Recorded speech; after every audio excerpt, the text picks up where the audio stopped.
আসসালামু আলাইকুম বন্ধুরা, কেমন আছেন? আমি এনাম, আশা করি সবাই ভালো আছেন। তো ট্রাম্পের যে শুল্ক 50% শুল্ক ভারতের উপরে, সেটা গতকালকে ভারতের সময় সকাল সাড়ে নটা থেকেই কার্যকর হয় এবং আমরা দেখতেছিলাম যে খুব মানে ভয়ঙ্কর একটা অবস্থা আর কি। মানে অলমোস্ট 15% মানে ইকোনমির উপর একটা নেগেটিভ ইম্প্যাক্ট পড়বে আর কি। তো এই ধাক্কাটা কীভাবে সামাল দিবে মোদি।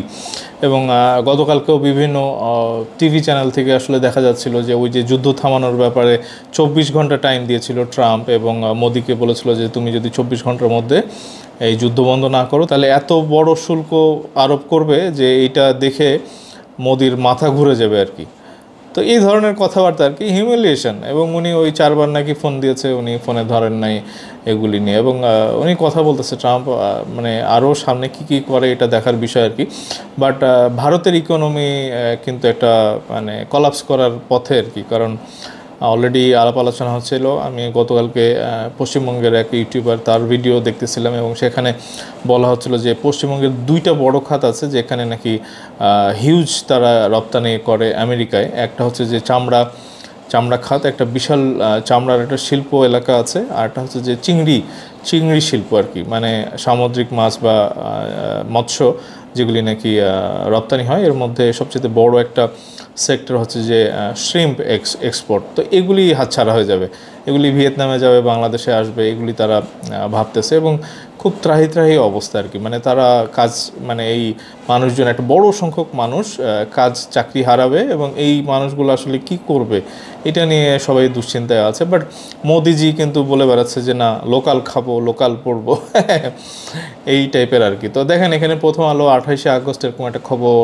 দিচ্ছে যে ট্রাম্পের শুল্কে ভারতের অর্থনীতি কতটা ঝুঁকিতে। তো এখানে বলছে যে মিছিল হচ্ছে মার্কিন সাম্রাজ্যবাদ হুঁশিয়ার, মানে এটা পশ্চিমবঙ্গের, ভারতের উপর ট্রাম্পের দাদাগিরি বন্ধ করো। মানে এই যে CITU, মানে এগুলো হচ্ছে পশ্চিমবঙ্গের মিছিল টিছিল, এগুলো দেখছি। ট্রাম্পের শুল্ক নীতি ভারতের অর্থনীতি ও কৌশলগত ভবিষ্যতের উপর বড় ধরনের প্রভাব ফেলতে পারে। সম্প্রতি মার্কিন প্রেসিডেন্ট ডোনাল্ড ট্রাম্প ভারতের বিভিন্ন পণ্যের উপরে নতুন শুল্ক আরোপের ঘোষণা দিয়েছেন। মানে শুধু গার্মেন্টস টেক্সটাইল খাতেই নাকি $10 বিলিয়ন উপরে একটা লস হবে। ট্রাম্প যে শুল্ক বসিয়েছেন তা ভারতের মোট রপ্তানির একটি ছোট অংশকে প্রভাবিত করবে। গত বছরে ভারত প্রায় $441 বিলিয়ন পণ্য বিদেশে বিক্রি করেছে।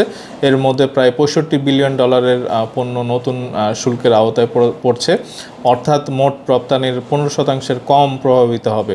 তাই এই শুল্ক ভারতের জন্য অবশ্যই এক ধরনের সমস্যা তৈরি করবে, কিন্তু সেটা এত বড় আঘাত নয় যে ভারতের পুরো রপ্তানি ব্যবসা বা অর্থনীতি ভেঙে পড়বে।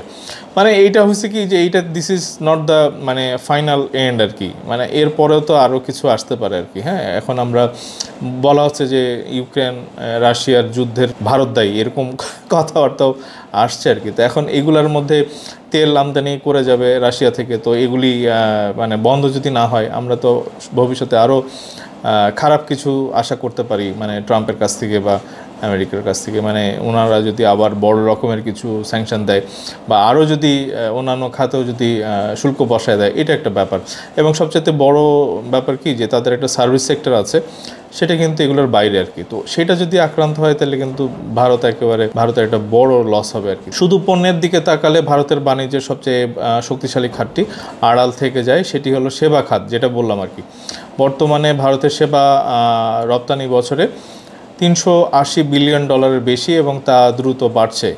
এ খাতই ভারতের বৈশ্বিক অর্থনৈতিক অগ্রগতির আসল চালিকা শক্তি। গুরুত্বপূর্ণ বিষয় হলো সেবা রপ্তানির মধ্যে তথ্য প্রযুক্তি সেবা, আর্থিক সেবা, ব্যবসায়িক প্রক্রিয়ার আউটসোর্সিং, গবেষণা ও উন্নয়ন ইত্যাদি অন্তর্ভুক্ত, যেগুলোর উপর কোনো শুল্ক আরোপ করা হয় না। তো দেখেন এগুলি হচ্ছে যে সার্ভিস ওরিয়েন্টেড বিজনেস আর কি। এখানে আইটি সেক্টরগুলো আছে এবং আমরা জানি যে বেঙ্গালুরু বলে কলকাতা, এসব 2টা জায়গাতে আইটি পার্ক আছে এবং এগুলি ম্যাক্সিমাম অনেক মানে বড় বড় সফটওয়্যার তারা মানে আমেরিকার জন্য তৈরি করেছে আর কি। তো সেগুলির থেকেও যদি আবার আমেরিকা মুখ ফেরায় নেয়, ভারতকে যদি আরও শাস্তি দিতে চায়, ভারতে দেখা গেলো যে কোনো অ্যাক্টিভিটিস যেগুলো হয়তো ট্রাম্পের পছন্দ হচ্ছে না, তার এমন কিছু করে বসলো যেটাতে হয়তো তার উদ্বিগ্ন আরও বেড়ে গেল আর কি। তো তাইলে তো মানে আমরা ভবিষ্যতে কি দেখব উই ডোন্ট নো। তো দেখেন এখানে 2025 সালে জুলাই মাসে রাশিয়ার সমুদ্রপথে রপ্তানিকৃত কাঁচা তেলের মানে ক্রুড অয়েল যেটা মানে 47% কিনেছিল যে চীন, এবং ঠিক একই সময়ে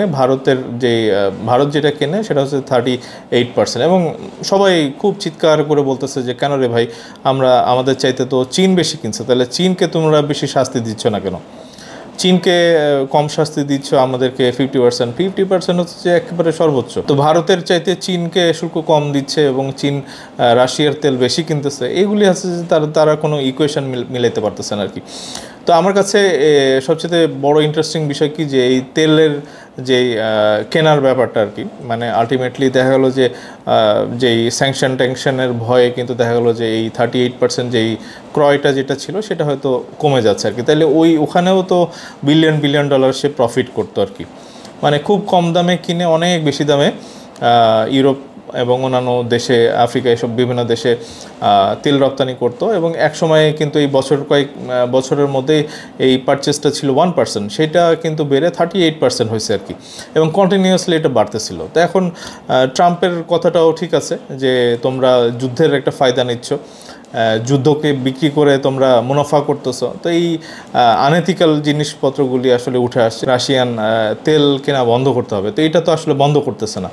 তো এটা স্যাংশন যদি আমরা আরও দেখি যে না, জাহাজ দিয়ে এই তেল আনতে গিয়ে ওই জাহাজ কোম্পানিকে স্যাংশন দিল, বা কোনো কোম্পানিকে হয়তো স্যাংশন দিল, তাহলে তেল আমদানিটা থেকে যে প্রফিট হতো সেটাও কিন্তু বন্ধ হয়ে যাবে। এই রাশিয়ার তেলের ব্যবসাটাও আস্তে আস্তে কমে যাবে।